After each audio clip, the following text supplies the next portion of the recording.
Miss Chair, I have three questions, very quick lang po. How did you combat with the mental health that you had before? And it's a good thing because you know you are a visionary leader, pero you're able to share it right now na hindi ka nahihiyang sabihin ito na nagkaroon ka ng ganito. Yeah, I actually keep it to myself. During that time, after Babang Luksa, after a year that I was like widowed, and kasi siguro during that time na nabatay ang partner ko, I busied myself with the awards. Dire-diretso akong nag-prepare for the awards because I was telling myself, I'm trying to combat loneliness and that of being alone. So I have to busy myself with all these activities. And I did. Okay naman ako, pero it's entirely different. I'm so happy being in all the events that I am invited. I'm so happy being with my friends. But pagdating ko sa bahay, it's a different feeling. Makikita mo yung emptiness nandun lahat. Because sabi ko nga, my husband is a very controlling man. He is a very controlling man. Pero hindi kailanman naging problema sa akin yon dahil I am a very submissive wife. Napaka-submissive ko. Kumbaga parang, you know what, during his wake nga, people would ask, why is it that the video you are playing is something like funny or double meaning? Because it's actually our theme song. When they are playing the video, our theme song is being played. And you know what our theme song is? Sasakyan Kita. They're laughing. And I have to explain every single night dun sa lamay. Kaya sabi ko, you try to digest and understand the meaning and the lyrics of that song, Sasakyan Kita. Sabi ko, it is actually a commitment. Gusto mo ng juice, titimpla kita. Gusto mo ng socks, bibili kita. Gusto mo massage, sige, magsawa ka. Lahat ng gusto mo ay susundin ko. Lahat ng gusto mo ay sasakyan ko, basta sasakyan mo din ako. I was asking for like a commitment sa kanya that if ever I would understand all your imperfections and everything, you should also understand mine. Reciprocation. Reciprocation. Hindi po yun yung double meaning na literally sa kanya. Ang lahat po ng kanta, unawain po natin. Wag po natin sa walang narinig po, literal na gano'n. And sabi niyo, titignan ko nga yung lyrics ng kantang yan. Because sabi ko nga, hindi madaling, like Mr. Padua before, dun ngayon ko nalaman kung gaano siya nai-stress every time na may awards night. Samantalang ko, I would just sit beside him, I would just say, don't go away, just sit down, don't stop talking to anyone. Kumbaga, mahirap sa akin yun kasi friendly po ako, but I did. Nasa Santami lang ako nakaupo. Pag sinabi ko, and talk, doon lang ako punta sa stage, masasalita ako, and everything. Wala po kaming naging sa ganun. That is how we kept our relationship entangled for the long time until the end of his life. When I said, Lord, thank you because kahit madali at maiksi yung buhay na binigay mo, ang feeling ko ng aking asawang bumalik sa inyo, he is so loved. Despite all his imperfections, he is so loved. He is such a good soul. And no one would tell that to him because he exuded that aura of arrogance. Diba? Nakabaligtaran sa akin na I have a red smile for everyone. Life is not perfect, life is fleeting, life is short. Enjoy po natin yan. Maganda man sa paningin ng iba, kung maganda naman sa paningin mo, live a good life. That is also what I'm telling my kids. Live a good life. Regardless of what other people will say, basta hindi kayo ng abala, hindi kayo ng apak na tao, you have to be fair with everyone. Life is beautiful. Mr. I'm gonna feature this for Global Asia about mental health from you. Yeah. I want them to be inspired by your thoughts. Yeah. Coming from a very humble. Kasi President. when I have that mental health problem, no one knows it.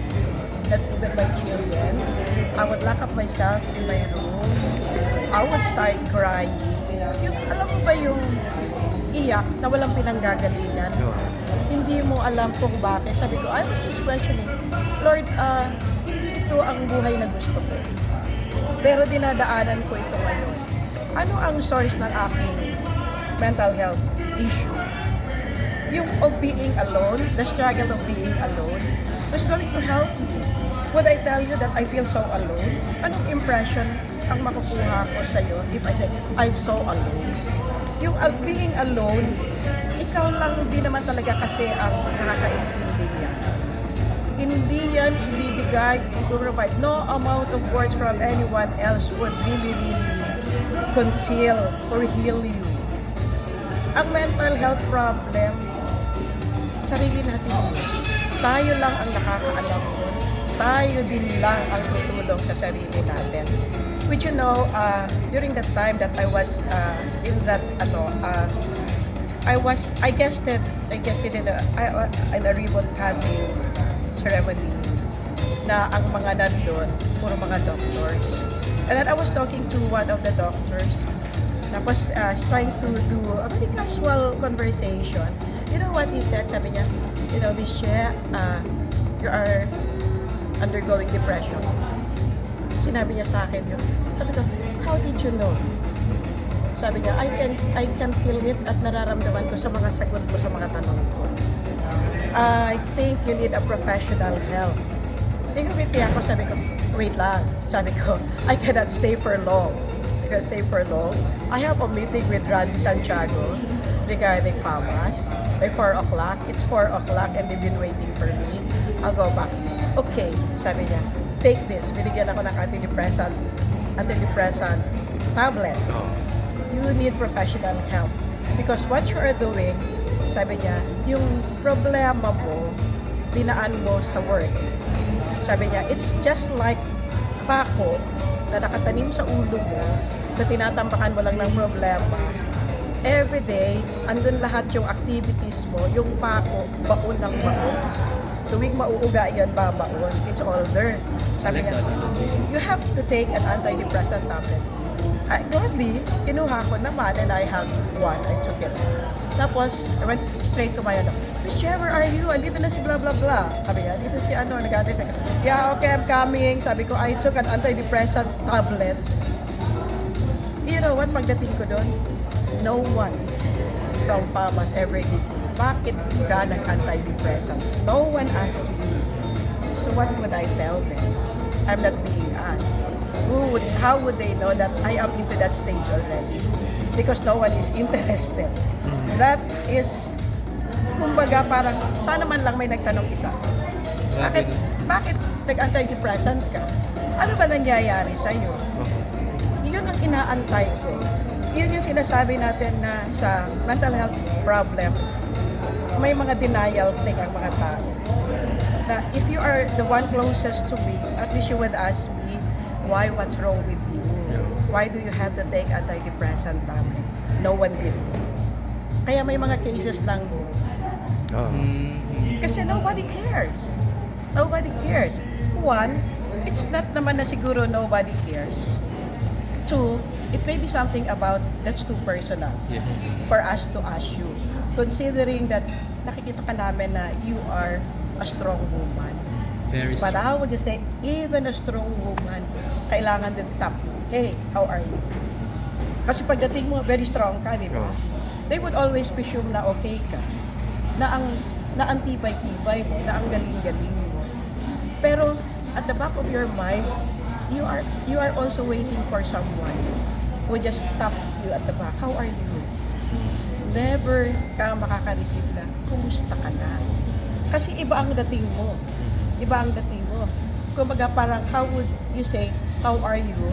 Na yung kinukumusta mo, someone na sa tingin mo, mas okay pa kesa dun sa magtatanong.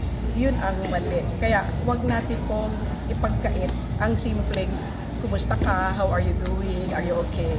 Gusto ko gawing libro to. Hindi insulto yun. Hindi insulto yun.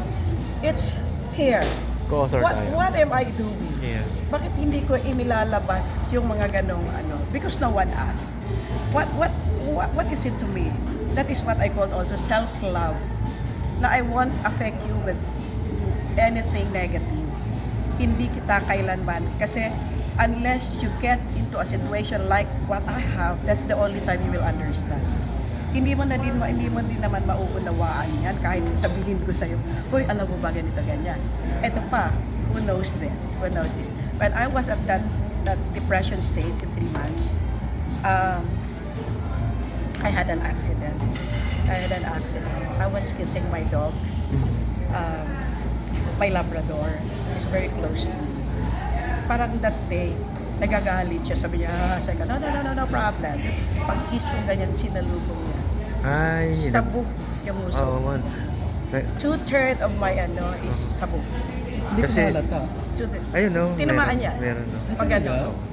And then, 2 days, I was so alone. Pero, looks like I am in a very depressing situation. So, inner circle friends, lang ako nagsabi. And then they rushed to my house. And they said, ay, naku, you have to see a doctor, blah, blah, blah, blah, ganyan. And I have a very good doctor, sabi niya. Let it heal for like 2 weeks. And then in 2 weeks, let's see how we can do it. Kasi hindi nila pwedeng tahiin. Dahil magkakaroon ako ng deformity. So, I have to undergo reconstruction surgery. But still, it's still there. Siguro konting din lang. Pero hindi ko ikinahiya yun kailanman. Kasi that was also the time that I have less appreciation of people like, even if it's a joke, they would just say, ay naku, tinawaan yung pa naman ng killer smile mo. That's the killer smile. Yun pa ang ano. Pero sabi ko, Lord, bakit ganun ang tao? When I had that killer smile, no one told me that. Kung hindi pa na-damage, hindi ko pa malalaman na I have a killer smile. Ang ibang smile ni Miss Che, di ba? Di ba? Di ko pa malalaman that I have that killer smile now that it's been damaged. Now you tell me I have a killer smile. Sabi, I've been smiling all the way. Every time I go, lalo na pagka speaker ako, and I would just say, everyone is enthusiastic to say, what are you going to say? I would like stay on the stage and I would look at everybody, I smile with them. Sineset ko muna yung para maging masaya ang tao. Kasi ako, masaya ako. Despite what I lack sa sarili ko, hindi ko kayo hahawaan ng hindi maganda. If my smile is infectious, then infected tayo lahat. Diba? Now that I have this something permanently damaged or what, all those years in my life pala, I have a killer smile. And I didn't know it. And that, I would just know, if you was looking at my scar, and then nakatitig, para bang yung feeling mo, oh, so now you want to kiss me. Yung mga ganon. And that I am widowed, parang tuloy ako, if I smiled at someone, who would just look at me in my eyes, it would not talk anything at all. Parang, hi, mesmerized. Is it my killer smile or you're just looking at the scar I have in my lifetime? Diba? If you're in the depression stage, tapos na ganun ka pa, what more? Ano pa ba ang ano? So, ang sabi ko na lang, Lord, if this is just a reminder that I must slow down or humble myself or whatever kasikatan meron ako, kung ano mang tawag mo. If this is your way of telling, guide me, help me, tulungan mo ako. Ano pa po ba ang kulang? Ano pa po ba ang dapat kong gawin? Kung ganito po ang ano. Kasi ako, I would just have to say, declare myself as self-righteous. I will declare myself self-righteous. Ako lang nakakaalam nun na I am self-righteous. I'm not going to do that. But I will not tell you also na don't do that because wala naman ako sa kapasidad para makialam sa buhay ng may buhay. But if I am being asked, I would gladly answer and I would just say, I will answer. Kaya nga sabi ko, huwag mo akong tanungin kasi you will get the right answer you wanted to hear. But there are situations that you would not want those answers. Ang iniisip mo, sabihin ko sa'yo, much more beautiful para okay ka. When I know di ka okay, I have to tell you frankly, straightly. So that hindi ka mabuhay dun sa buhay na hopelessness. Parang tulungan natin ang bawat kausap natin. We have to be very frank, pero we can always choose a beautiful word for pag masabihin, pangit mo naman. O kaya, pangit yan. Sabihin mo na, hindi maganda. Mas maganda ba Don't yun? say the word pangit. Oh. Diba? Ay ko yun, pangit na movie na yun. They would just say, it's a good movie. But, there's always a but. Be specific. Huwag mo in general sasabihin, Subjective. napakapahal. Sabihin mo na lang, hindi maganda. I would always teach my children to be like, no, I don't like ugly. Don't say ugly. How would you learn? Not beautiful. It's not beautiful. Don't say ugly. Kaya ang buhay, kaysa salita, kaysa sa galaw, may mga choices tayo. By the way, ma'am, how many children do you have? I got 2 girls. I have 2 girls. And like, So tall. I'm He's so tall and I spare them from the life I have. I keep them private. Hindi ko sila Wala sila sa limelight. away from the limelight, but you would just see them pagka may Famas, Yeah. andyan naman sila. Nakita. But you see, they are those girls na kulang sila sa isang tabi. Oh, that's my mom. Sa isip lang nila yun. And they even walk around during events, ha? Yeah. They're assisting. They're assisting. They are assisting in the event. Nagulat ako. Then, Walang VIP. And then, ano sila, mga tutorta. Walang, hindi ko naman sinasabi ng mga taga-showbiz, hindi tutorta. But I mean, they're just normal human being. Na, like me, when I'm at home, I wear duster, I wear butas-butas na ano, who cares? Yes. Diba? If you really feel comfortable You are with Miss it. Che. Anyway. Very comfortable kasi when you say, oh, Miss Che is so like classy, blah, blah, blah, blah, blah, blah, and all the superlative adjectives, thank you. Hindi po yun sinasadya, hindi po yun kusang nagpapa-impress. It's something natural, it's something innate, it's something that we carry mula sa pagkabata. Kaya kasabi ng mga parents ko, these prim and proper girls really are being grown so that they can marry a good man. Pero it's not a guarantee. Miss Che, they expect you so too much now. How do you compose yourself and keep calm pag ganun yung mga situation? Na sobrang taas ang expectation nila sa'yo. Innate yun eh. Hindi sinasadya. If you go by the standard, kahit hindi mo planuhin, dun ang direction. Yun ang direction.